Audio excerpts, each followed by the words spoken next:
Bonjour, mon cœur. It's your Archon of Wisdom, and I'm here. I'm queer, and I'm bringing you a little sketch of news today. Today, we're going to talk about somebody we have not talked about on this channel before. However, she is hitting mainstream news for all the wrong reasons, and that is one Ashley Treveno. If you've spent any time around lolcows or TikTok, then the name is probably super familiar to you.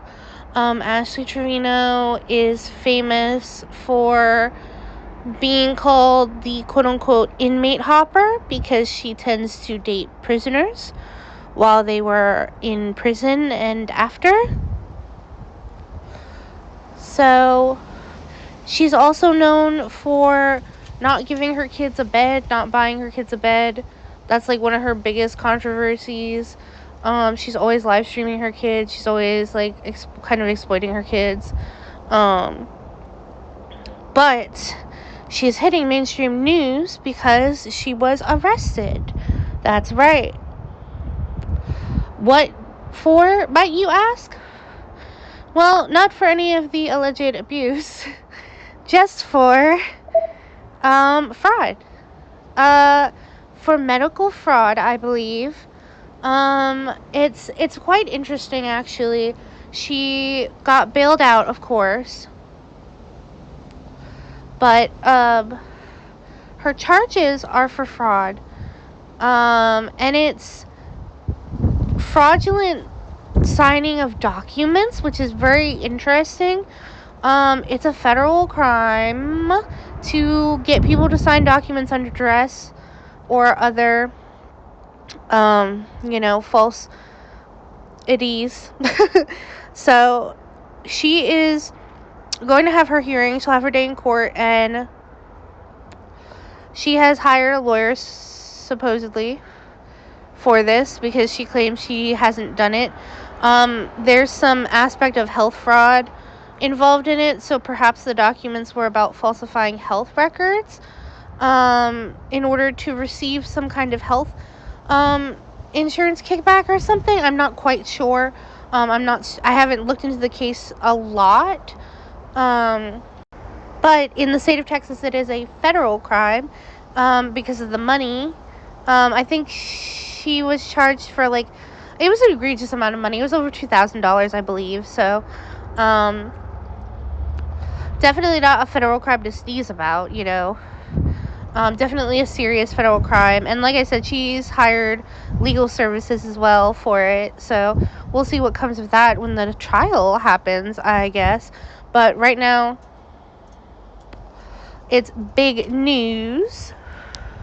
Her big claim is that she don't have no health insurance, and neither do her kids. So how could she defraud anyone on health insurance?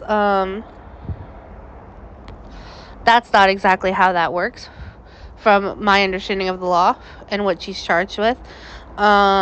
It seems more like it's more focused on the aspect of falsifying documentation than it is anything else.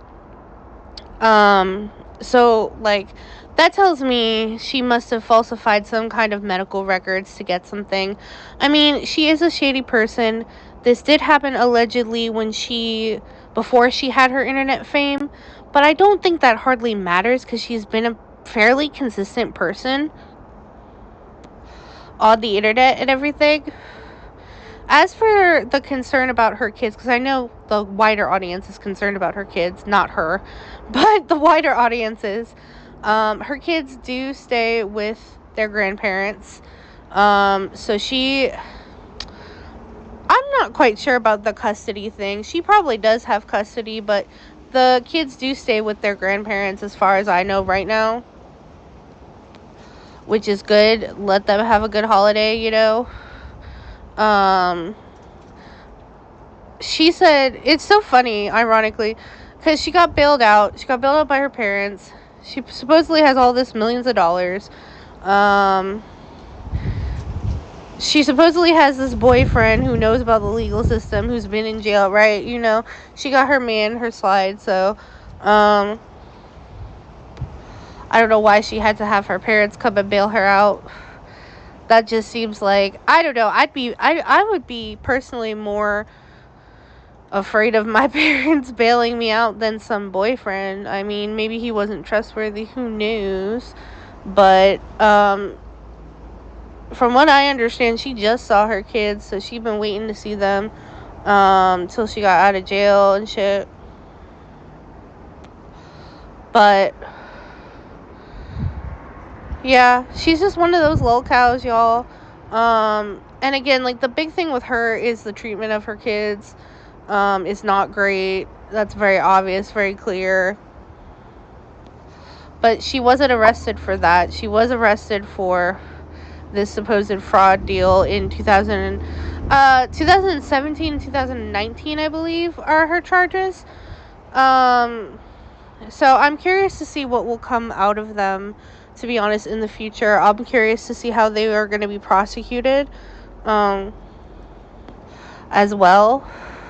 That will tell me a lot about, you know, how the case what the case specifically is about to do with the fraudulent signing of documents, you know, just because that doesn't tell me a whole lot, but it tells me enough that she's in deep hot water, you know. She supposedly got legal services, so hopefully, I mean, if it is fraudulent, you know, they figure that out. If it is fraudulent, I wish her the best, you know. Innocent until proven guilty, baby. But you know, it'll be interesting to see what comes of it, especially with her custody of her kids. I mean, having a criminal record's not great for custody and stuff like that, and they're already staying with their grandparents. So I don't know. It seems like you know, a lot of times it seems like the better thing to do for the kids would be to just let them stay with their grandparents and let their grandparents have grandparent rights. But a lot of parents are selfish. And a lot of parents won't do that because it hurts their personal image. It hurts their ego, you know, to have to give up their kid. Even though, like, she could retain custody rights, to be honest, and still give them grandparent rights. Like, it's not a huge deal. I would have to check the legislation specifically for Texas, but it's not a huge deal. I've had to deal with it before, like, similar situations.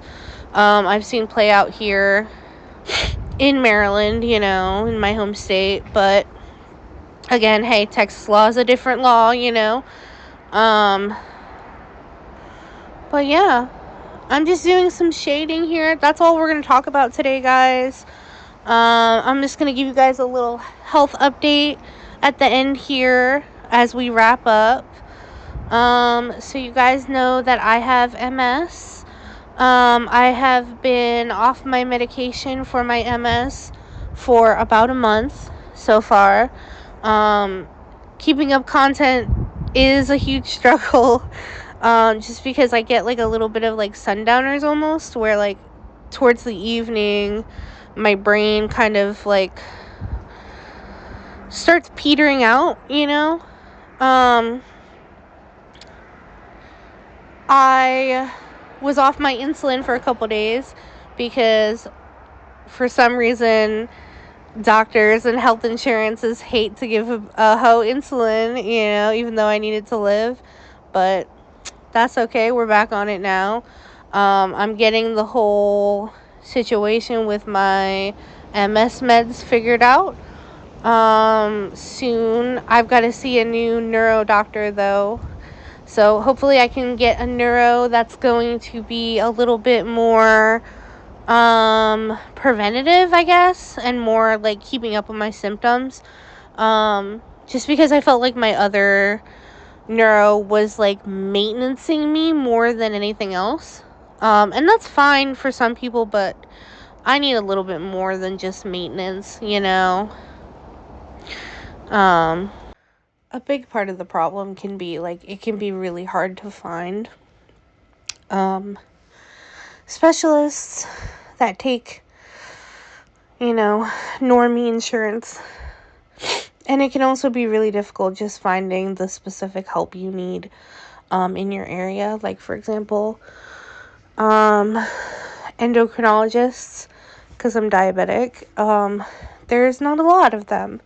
There's only a handful of them in the area that I would be able to see. So that causes some problems, here and there. The healthcare world can be a lot to navigate, especially if you are disabled, especially if you do have, disorders other than just like generic bodily disorders. I also have mental issues too, so that can be quite stressful too. But we're getting it squared away. We're getting it all squared away best as we can. Sometimes things take time. And I try to remember that I am still more fortunate than a lot of people, because it is the holidays and a lot of people are going without the medication that they need right now. And I am fortunate enough to have to only suffer a couple of days or a month, without my medication. Unlike other people who are older, who have more disabilities or more of a higher chance of something happening to them. So there's always a reason to keep your head up, you know.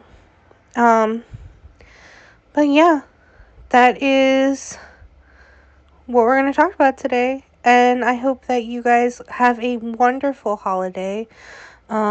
Christmas is coming, or if you don't celebrate, holidays are coming. They're here.